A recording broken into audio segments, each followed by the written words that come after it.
বিসিবিতে তামিম ইকবালের রাজকীয় এন্ট্রি, অনুশীলনে মাথায় হাত ব্যাটিং কোচ মোহাম্মদ আশরাফুলের।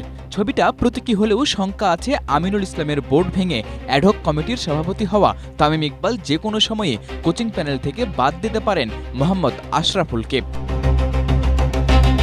গেল বছর ৬ অক্টোবরের নির্বাচনে আমিনুল ইসলাম সরাসরি ভোট দিলেও বেশিরভাগ কাউন্সিলর ভোট দিয়েছেন ই-ব্যালটে। যেই নির্বাচন নিয়ে গঠিত তদন্ত কমিটি স্পষ্টতই জানিয়েছেন ই-ব্যালটের ভোটিং সিস্টেমে স্বচ্ছতা ছিল না। আমিনুল ইসলামের কাউন্সিলরশিপ পাওয়াতেও তদন্ত কমিটি সরকারি হস্তক্ষেপের সত্যতা পেয়েছেন। তাই তো এনএসসি ভেঙে দিয়েছে বোর্ড, তামিমকে সভাপতি করে অনুমোদন দিয়েছে অ্যাডহক কমিটির।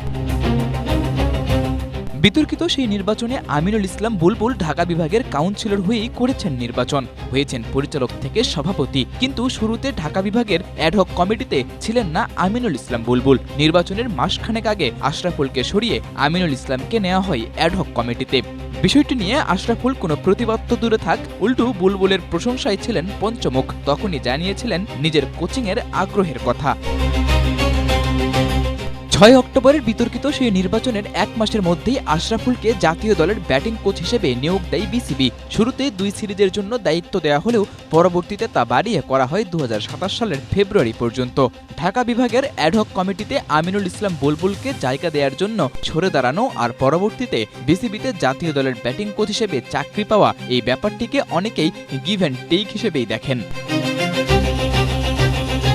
তামিম ইকবাল দায়িত্ব নেবার পর প্রথম সভাতেই ক্রিকেটার ও ক্রিকেট নিয়ে একাধিক সিদ্ধান্ত নিলেও এখনও মোহাম্মদ আশরাফুল আছেন নিজ দায়িত্বে। ক্রিকেটারদের অনুশীলনেও বেশ অ্যাক্টিভ দেশের ক্রিকেটের প্রথম আশার ফুল মোহাম্মদ আশরাফুল। অনেক কাঠখড় পড়ে তামিম বিসিবি প্রেসিডেন্ট হলেও রাতারাতি যে বুলবুলের বোর্ডের সবকিছু বদলে ফেলবেন ব্যাপারটা এমনও নয়, বরং ক্রিকেটের স্বার্থই তার কাছে সবার আগে। আর সে কারণেই হয়তো এখনও নিজ দায়িত্বে বহাল আছেন মোহাম্মদ আশরাফুল।